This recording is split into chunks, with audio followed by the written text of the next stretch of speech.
우리가 살다 보면 내가 계획하지 않은 방향대로 내 삶이 이끌려갈 때가 있습니다. 그때는 불편하기도 하고 때로는 그것이 나를 좀 실패하게 하는 불안한 마음도 있고 여러 가지 좀 복잡한 마음들이 우리를 지배할 때가 있습니다. 그런데 지나가고 보면 그것도 하나님의 섭리 속에 있었구나. 하나님께서 인도하셨구나. 이렇게 다시금 느끼게 되는 때를 맞이하게 됩니다. 오늘 본문의 말씀을 통해서 하나님이 우리 인생길을 어떻게 인도하시는지를 확인하시기 위해서 은혜 나누는 시간 되기를 바랍니다.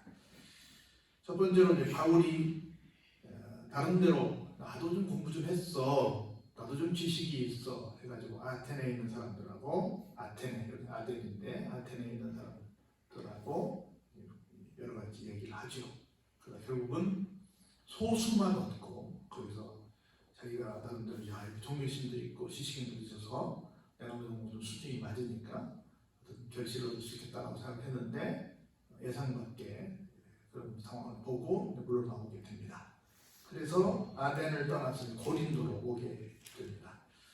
여러분 잘 아시는 고린도 전후서 잘 아는 것처럼 아마 지구상에 가장 은사가 강력하게 나타났던 한 교회, 이렇게 말하면 고린도 교회라고 말할 정도로, 또 고린도 전후서에는 여러 가지 제목들이 많이 있잖아요.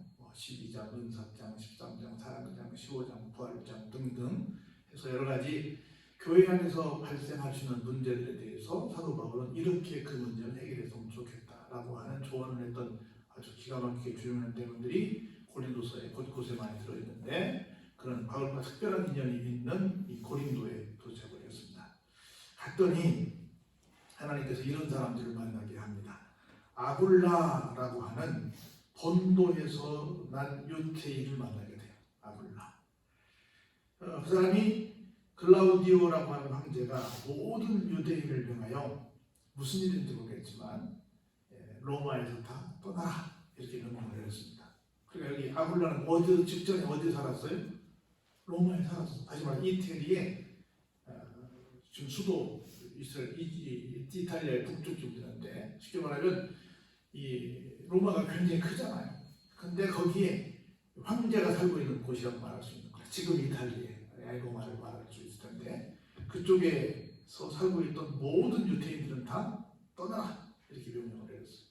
할 수 없이 자기가 거기서 생업을 하고 있는데 다 놓고 나왔어요. 나와가지고 머문 곳이 어디였어요? 여기 말하는 고린도였어요. 사실은 황제가 쫓아내서 왔는데 사실 하나님 황제 가운데서 누굴 만나기 위해서? 바울을 만나기 위해서.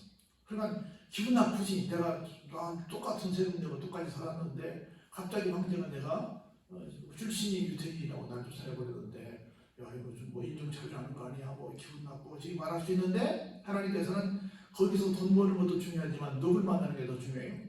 하나님의 사람을 만나서 복음을 전하는 게 더 중요하다는 거지. 그래서 고린도로 쫓겨나서 있는데 거기서 바울을 만나게 됩니다. 그래서 이 아굴라하고 그 부인이 누구예요? 브리스길라가 로마 이탈리아로부터 새로 왔어요. 이탈리아입니다. 이탈리아에서 왔어요. 그러니까 나중에는 여러분 아시처럼 아굴라와 브리스길라라고 해요. 브리스길라와 아굴라라고 해요. 거꾸로 말해. 아굴라가 남편이고 브리스길라가 아내인데 아내 이름이 더 좋았던지 나중에 보면 이제 브리스길라를 먼저 부르고 나중에 남편 이름을 부르게 됩니다. 하여튼 간단히 말씀드려서 황제의 명을 받고 이탈리아에 살고 있다가 어디로 왔어요? 지금 여기 고린도로 왔다. 원년물이 정확히 모르겠지만 너희들 다 떠나라 라고 했던 그 황제의 명을 듣고 와서 거기서 누굴 만나요? 바로 바울을 만나게 됩니다. 그래가지고 바울과 함께 그들이 이제 살게 되는데, 그들이 처음에는 왜 살아요? 이 사람들이 뭐 하는 사람들이었어요? 천막을 만드는 사람이었어요. 바울도 뭐 하는 사람이에요? 물론 선교사지요. 공부도 잘하는 학자지요. 근데 이 사람도 역시 천막을 만드는 사람이었어요. 이스라엘은 아무리 잘 사는 집 아이들이라 할지라도 반드시 먹고 살기 위해서 아이들에게 기술을 가르치는 문화가 있어요. 그래서 바울은 어렸을 때부터 공부를 잘했기 때문에 너는 우리말로 말하면 아무것도 하지 말고 공부만 해. 우리 문화 같은 건 그렇게 잘하던 문화였는데 그 나라 문화는 그것만 아니니까 아무리 공부를 잘해도 뭐도 해야 되니까 기술도 배워야 되니까 기술 하나 가르쳤는데 그 기술을 뭐라고 한다? 천막을 만드는 기술이다. 천막을 만드는 사람을 영어로 뭐라고 그랬어요? 천막이 뭐예요? 텐트죠. 만드는 사람은 뭐예요? 여러분 좋아하는 메이커죠. 그래서 텐트를 천막을 만드는 사람을 붙이는 뭐가 돼요? 텐트 메이커가 됐지요. 그래서 그냥 직역하면 천막을 만드는 사람인데 오늘날 텐트 메이커는 뭘 해석이 되냐면 자비량 선교사로 해석이 돼요.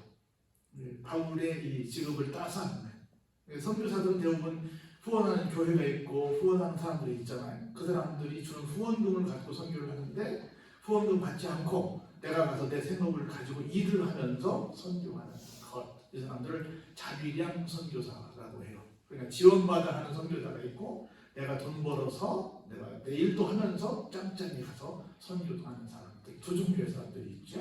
텐트 메이커. 요즘은 풀타임 선교사, 전적으로 이렇게 목사의 타이틀로 갖고 어떤 지원만 가지고 받아서 선교하는 사람들은 거의 발붙일 곳이 세상에 없습니다. 거의 없고 다 그냥 직업을 가지고 일하면서 사실 이 겉에는 다 내가 직업이냐, 속에서는 뭐예요? 사실은 선교사가 되는 거야. 이런 선교 역할을 하고 있는 사람들만 그냥 암묵적으로 받고 있고 그것도 심하면 나중에 들키면 어떻게 돼? 쫓겨납니다. 그런 세상에 우리가 지금 살고 있어요. 그래서 함께 바울도 텐트 메이커였기 때문에 천막을 만드는 사람이었기 때문에 함께 살게 됐습니다. 그러면서 열심히 일을 하지만 안식일마다 뭐예요? 바울이 회당으로 갑니다. 그래서 말씀을 강론하고 그곳에서 유태인들과 헬라인들, 유태인이든 유태인이 아니든 즉 이방인과 상관하지 않고 예수님을 전하는 하나님의 말씀을 권면하는 시간을 갖게 됩니다. 일단 어디에서? 고린도에서 그런 생활을 하고 있었다. 누구랑 같이 있었다? 브리스길라와 아굴라. 여기서는 아굴라와 브리스길라와 함께 지내면서 안식일마다 가서 하나님의 말씀을 전했다. 이렇게까지 오늘 1절부터 4절까지 말씀이 됩니다.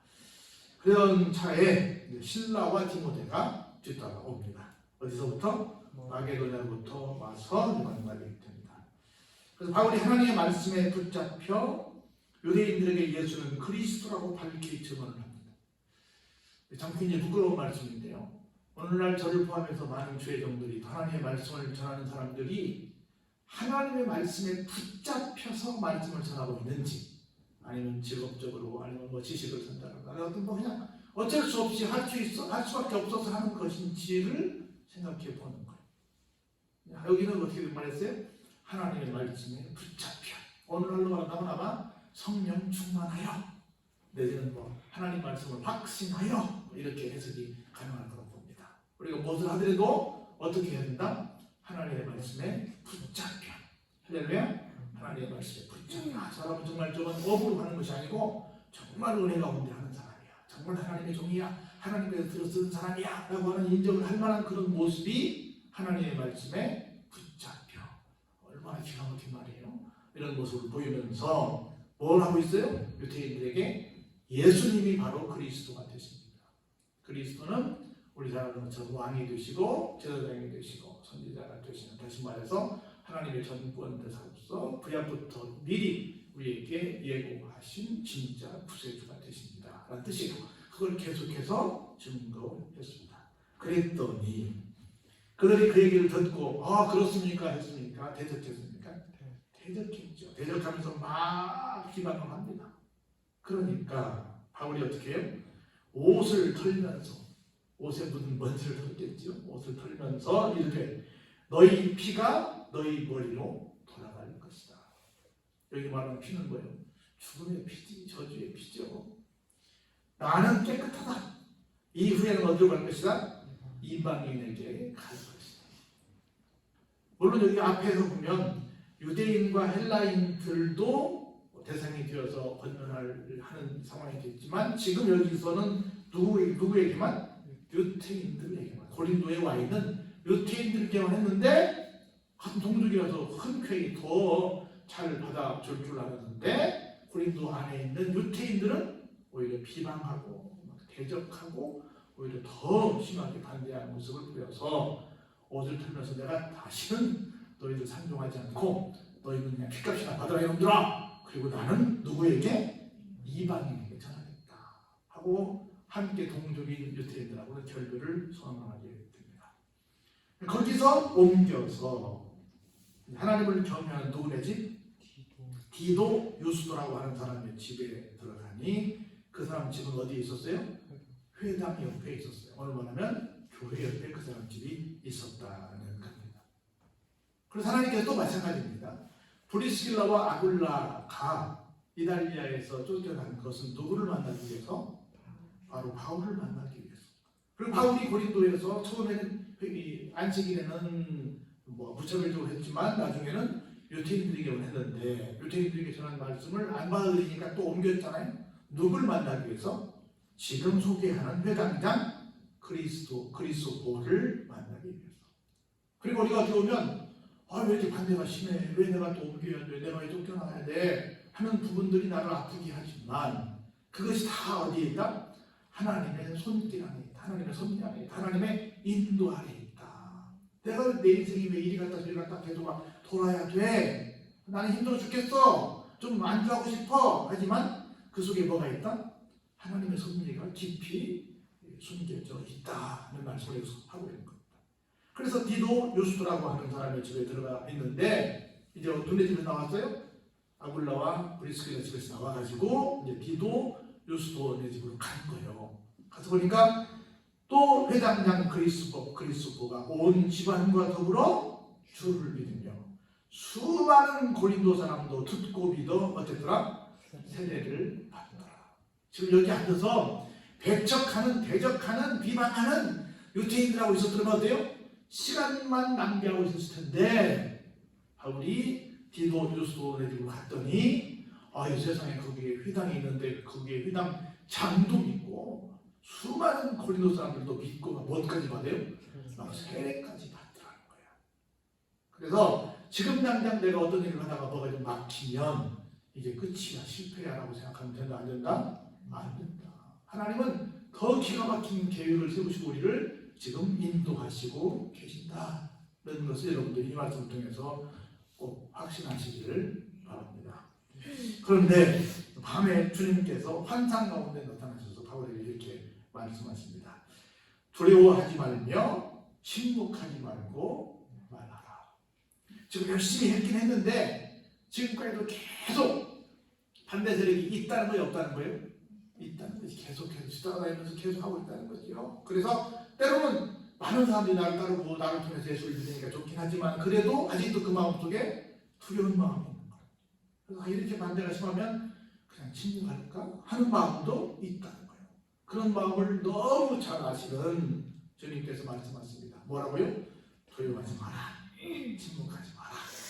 어떻게 하니까? 내가 너와 함께 있으니까. 할렐루야. 내가 너와 함께 있으니 그러지 마라. 그러면서 같이 한번 볼까요? 어떤 사람도 너를 대적하여 해롭게 할 자가 없을 것이니 이는 이 성 중에 내 백성이 어떻다? 많으니라 하시고. 하나님께서 너를 통해서 예수 믿을 예비된 영혼들이 이 성에 많이 있으니까 두려워도 말고 침묵하지도 말고 담대하게 나가서 나를 전해라. 이렇게 지금 말씀을 하고 계신 겁니다. 오늘 이 고울에도 하나님께서 우리에게 이 시간 말씀하십니다. 주님께서 우리에게 이 시간 말씀하십니다. 예비된 영혼이 많이 있으니 두려워 말고 침묵하지 말고 가서 전해라 라는 말씀을 지금 우리에게 하시고 계신 줄로 믿습니다. 그래서 어떻게 했어요? 딴 데는 가자마자 좀 이따 도망 나왔는데 여기 얼마나 동안 했어요? 1년 반을 지금 말하면 애들 어디 가면 군대 생활하는 만큼의 기간을 거기서 보내는 겁니다. 1년 반을 머물면서 그들 가운데 하나님의 말씀을 가르치게 됩니다. 그래서 선교 여행 중에 있기 때문에 한 곳에 1년 반 있었다면 적지 않은 시간을 거기서 보냈다 말씀을 드릴 수 있습니다. 그리고 갈리오가 아가야 총독되었을 때 유태인이 일제히 일어나 바울을 대적하여 법정으로 데리고 갑니다. 이렇게 1년 6개월 동안 있으면서 많은 일들을 했는데 끝까지 바울을 반대하는 놈들 있었다 없었다? 있었다. 갈리오가 아가야 총독이 되었을 때 누가 일어났어요? 유대인들이 일어났습니다.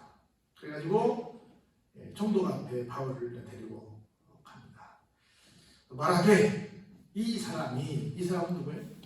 유대인들이 지금 고발하는 바울입니다. 총독 갈리오에게, 아가야라고 하는 것은 동네 이름이고 갈리오는 다른 이름인데 갈리오의 총독에게 가서 말을 하는 거예요. 이 사람이, 다시 말해서 바울이라는 사람이 율법을 어기면서 하나님을 경외하라고 사람들을 권하고 있습니다. 그러니까 자기들이 생각하는 율법하고 바울이 생각하는 율법은 다르잖아요. 제가 다시 한번 말씀드리지만 이 구약의 정상적인 율법에서는 뭐냐면 예수님이 필요하다. 그래서 끊임없이 누구를 갈구하고 누구를 찾게 해요? 예수님을 찾게 해요. 그런데 이 사람들은 구약을 잘못 읽어서 예수님을 알아봤어요? 알아보지 못했어요? 알아보지 못했어요. 그렇기 때문에 그들이 생각하는 구약의 해석 방법과 바울이 해석하는 그 율법의 해석 방법은 다르겠어요? 같겠어요? 다르죠. 여기서 다르다기보다는 틀리지. 사실 원칙적으로 말하면 저쪽은 틀렸다. 그래서 막 얘기해요. 그때 바울이 입을 열어서 말을 하려고 하니까 유대인들이 막 말합니다. 열고자 할 때 갈리오가 유대인들에게 먼저 말했죠. 바울이 입을 열어서 말을 하려고 하니까 유대인들에게 먼저 갈리오가 말합니다. 너희 유대인들아, 만일 이것이 무슨 부정한 일이나 불량한 행동이었으면 내가 너희 말을 들어주는 것이 옳거니와, 만일 문제가 언어와 명칭과 너희 법에 관한 것이면 너희가 스스로 처리하라. 다시 말해서 오늘날 다시 말해 유대인들이 말할 때 지금 바울은 뭐예요? 이단이죠. 그렇죠? 바울은 이단에게 봤을 때 유대인들이 봤을 때 이단입니다. 그럼 이단은, 오늘날 이단은 어떤 문제가 있어요? 왜 사회 문제가 돼요? 사회 문제란 말이 무슨 뜻이에요? 사회 문제. 그 어떤 공동체가, 어떤 단체가 사회적으로 문제를 야기한다는 거다. 예를 들면 가정을 파탄한다는 것, 어떤 사회적으로 못된 짓을 하는 거야. 예를 들면 우리 이단에 빠진 사람들이 정상적인 가정이 돼요? 정상적이지 못한 가정이 돼요? 정상적이지 못한 가정이 되는 경우가 많잖아요. 그래서 막 어디서 무슨 막 사람을 죽였다는 둥 뭐 이런 희한한, 사실은 뭐 정상적인 교단에도 그런 일이 전혀 없진 않지만 방송 타는 이런 하는 얘기들은 거의 다 어디서 나와요? 이단들이 나오잖아요. 똑같은 얘기를 이 갈리오가 말하는 겁니다. 만일 너희들이 말하는 것처럼 이 사람이 이상한 말을 해서 그것이 어떤 가정의 문제를 야기했다든가, 아니면 내가 지금 총독으로 있는 이 아가야 지역에 무슨 피해를 입혔다든가, 뭐든 도덕적으로, 윤리적으로 또는 어떤 뭐 일반 법적으로 어떤 부분에 있어서 문제를 야기한 부분이 있다고 한다면 내가 너희들의 말을 들어주겠다. 그런데 이 사람을 그 법에 준해서 내가 처벌을 하겠다. 그런데 너희들의 문제가 무슨 말이나 또는 너희들이 부르는 어떤 신의 명칭이나 또는 너희들, 이 법 말고 너희들끼리, 너희 유대인들이니까 너희들끼리 갖고 있는 어떤 법에 대해서 뭔가 저주가 있다고 한다면 그 나하고는 상관이 있다 없다? 없다. 나하고는 상관이 없으니 너희들 스스로 처리하라. 나는 이러한 일에 재판장 되기를 원하지 않는다. 누구랑 좀 비슷해요? 빌라도하고 비슷해요. 빌라도가 예수님이 막 죄인이라고 사람들이 죽이라고 그러니까 신문을 해보니까 어때요? 나는 이 사람에게서 전혀 죄를 찾을 수가 없다. 나는 이 사람하고 아무 상관이 없으니까 난 손에 물로 내 손을 씻을 테니까 너희들이 알아서 해라 했던 것처럼 똑같은 일을 하는 거예요. 그러니까 이 갈리오도 그 아가의 총독인데 이런저런 소란 소식을 들었겠어요? 못 들었겠어요? 들었죠. 다 아래 사람들 시켜가지고 도대체 바울이라는 사람들이 어떤 얘기를 하고 있냐, 그 양반이 다 정보를 들었겠어요? 안 들었겠어요? 들었죠. 들어봐도 이 바울이 무슨 해학적인 일을 했지 않았어요? 이거 저기였죠. 그래서 자기 다 알고 있기 때문에 이건 너네들의 문제다. 이건 뭐 사회적인 문제가, 우리 이 지역의 문제가 아니기 때문에 너희들이 알아서 해라. 나는 여기에 이 사람을 두고 내가 재판장으로 서지 않겠다. 그럴 만한 근거가 어떤 이유가 전혀 없다는 얘기를 하고 있는 겁니다. 그래가지고 어떻게 했어요? 다 나가! 그들을 보호를 다 바울과 이렇게 다 법적으로 쫓아내버립니다. 그러니까 얘들이 어떻게 해요? 회당장 소스테네를 잡아 법정 앞에서 때리되 갈리오가 이 일을 상관하지 아니하니라. 감히 누구는 못 때리고 바울은 못 때리고 바울을 법정에 세워서 처벌을 하는 모든 일들을 누가 하기를 기대했어요? 회당장이 하기를 기대했는데 그걸 못하고 우리를 망신만 줬다고 생각을 했었는지 가서 막 그 사람만 자기 소리 펴니까 갈리오는 자기하고는 상관이 없으니까 그냥 가만 놔둬버리고 말았다. 이런 말씀이 오늘 본문의 마지막 절에 듭니다. 그래서 오늘 다시 한번 이 말씀을 정리해보면 우리가 살고 있는 자리에서 갑자기 어디로 떠난다는 것이 쉽지 않습니다. 직업을 다 정리하고 뭐 이사를 다 하고 한다는 게 쉽지 않아요.